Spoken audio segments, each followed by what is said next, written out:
livre para todos os públicos.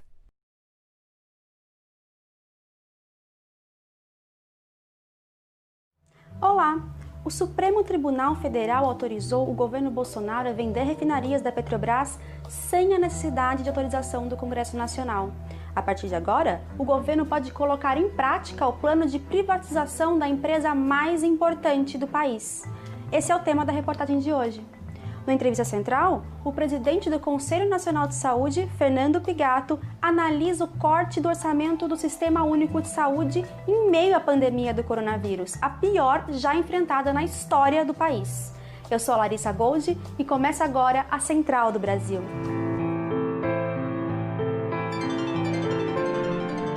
Central do Brasil. O presidente dos Estados Unidos, Donald Trump, está com coronavírus. Lá, como cá, a irresponsabilidade com a saúde e a vida da população é uma marca.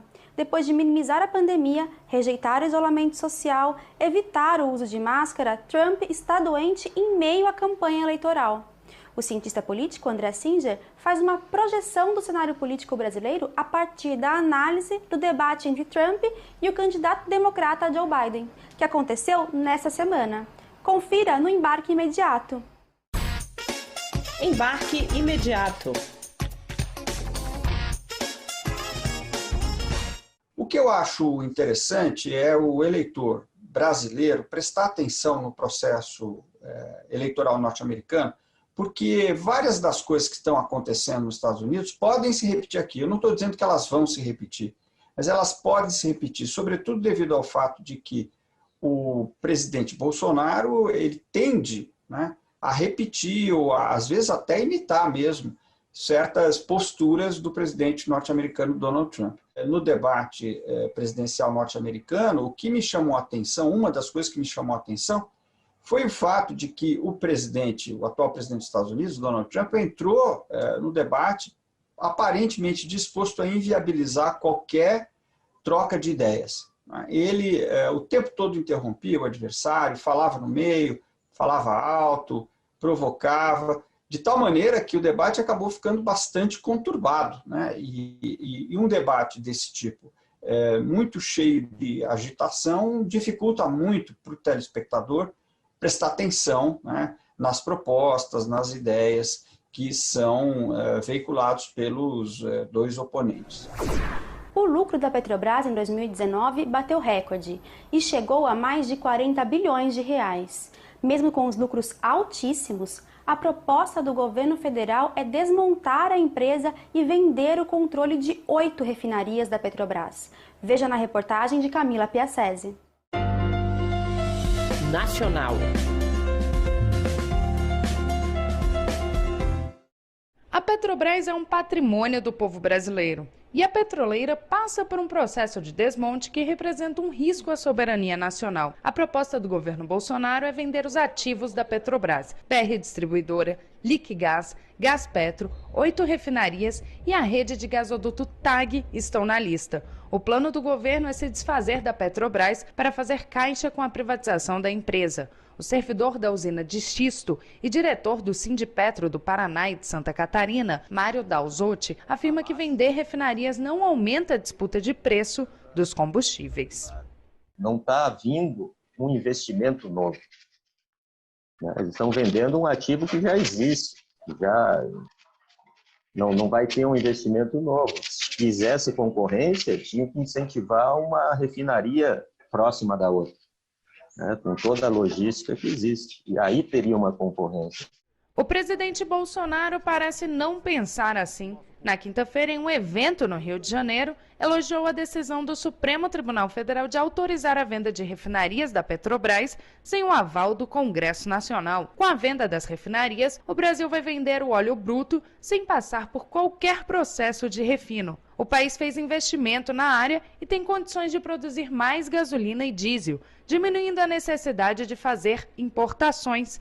Essa é a opinião do deputado federal do PSB de Pernambuco, Tadeu Alencar. 95% da capacidade de refino da Petrobras é feita por essas refinarias, o que dá a ela uma condição estratégica no mercado de petroquímicas. Aliás, no mundo todo, as empresas estão aumentando os seus investimentos, diversificando os seus negócios, e nós estamos caminhando numa linha contrária a um movimento mundial.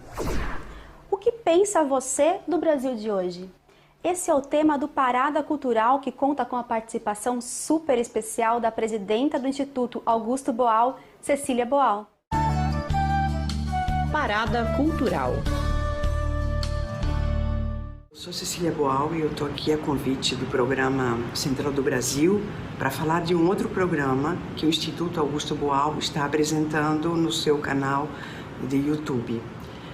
É um programa que chama Feira de Opinião 2020, e que foi pensado em função de outra feira de opinião que aconteceu em São Paulo em 1968, como uma resposta à censura que existia naquela época no teatro e imagino que em todos os outros meios de comunicação também, não é?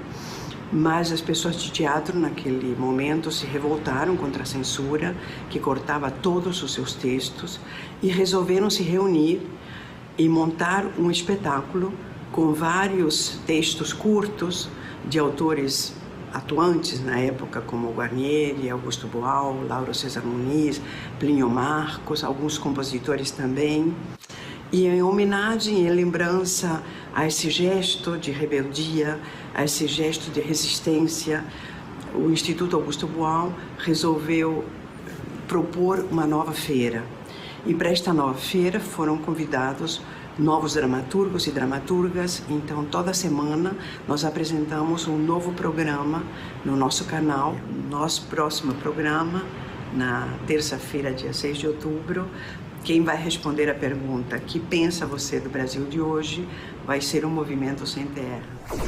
Desde o início da pandemia, os movimentos populares têm realizado diversas ações de solidariedade em todas as regiões do país. Dessa forma, foi possível amenizar os efeitos sociais provocados pela crise sanitária, principalmente a fome.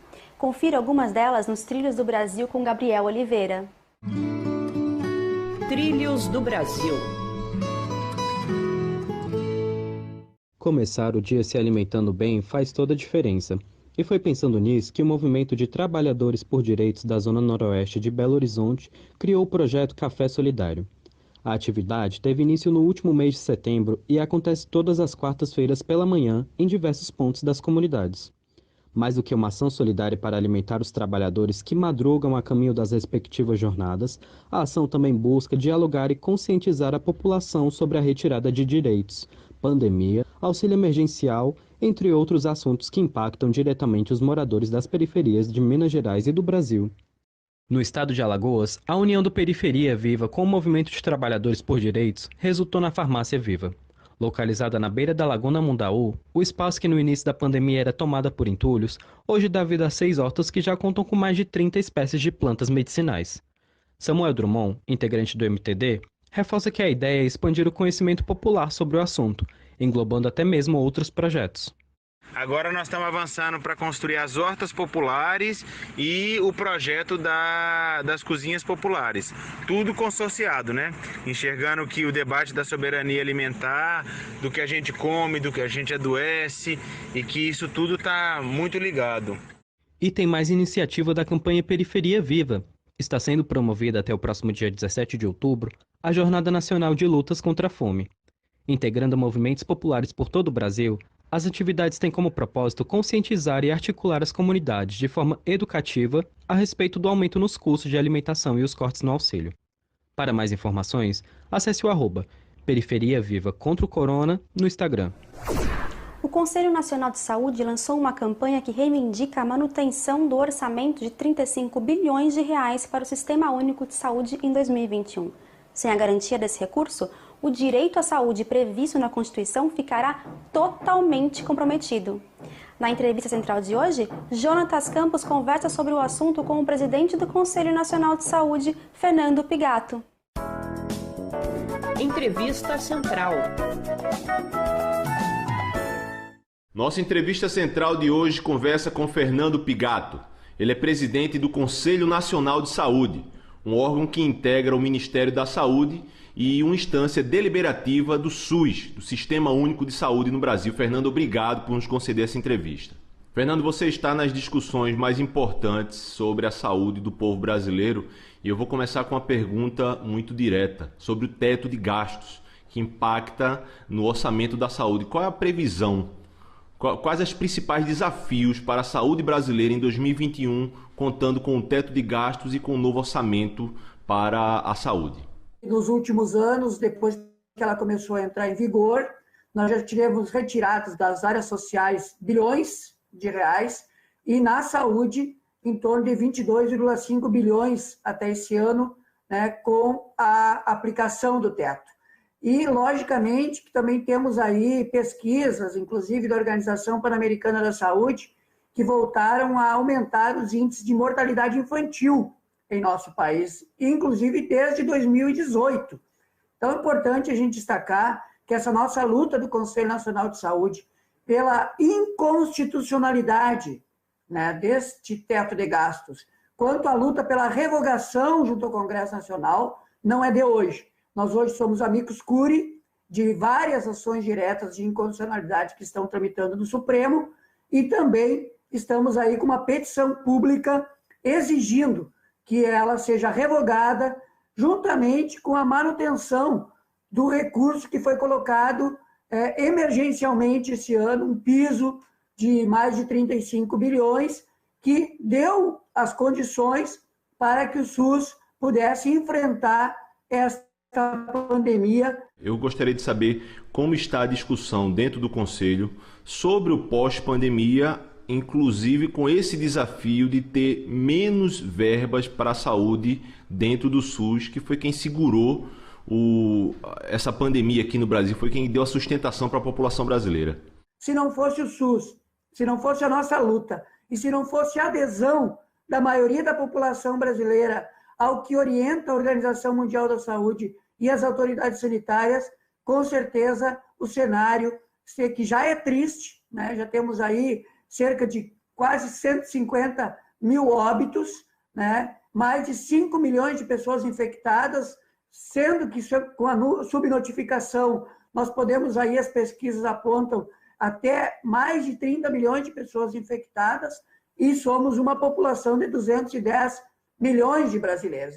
Ou seja, a gente precisa continuar vigilante para que esta questão da pandemia seja controlada em nosso país. E nós nos preocupamos muito, né, com as irresponsabilidades que às vezes tomam conta, né, das pessoas, das autoridades. Fernando, e falando do governo Bolsonaro, então, agora nós temos um ministro, que é o ministro Pazuello, depois de passar aí meses como ministro interino.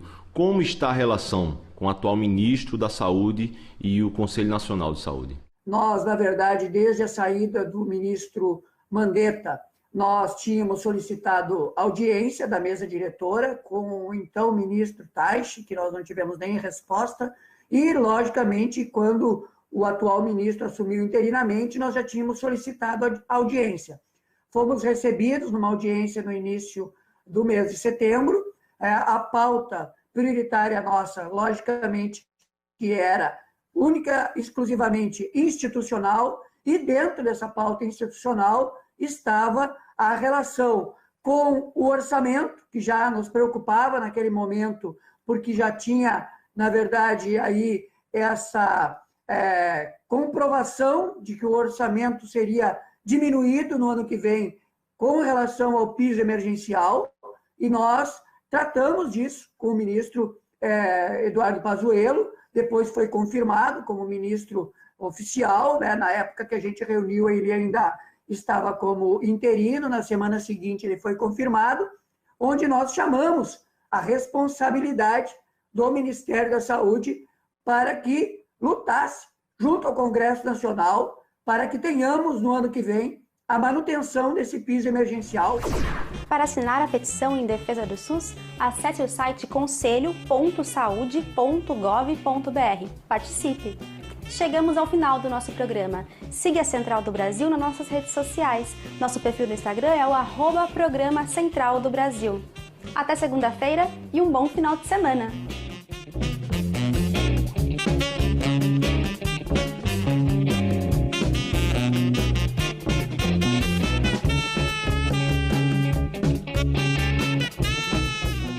Central do Brasil, a rede de comunicação dos movimentos populares.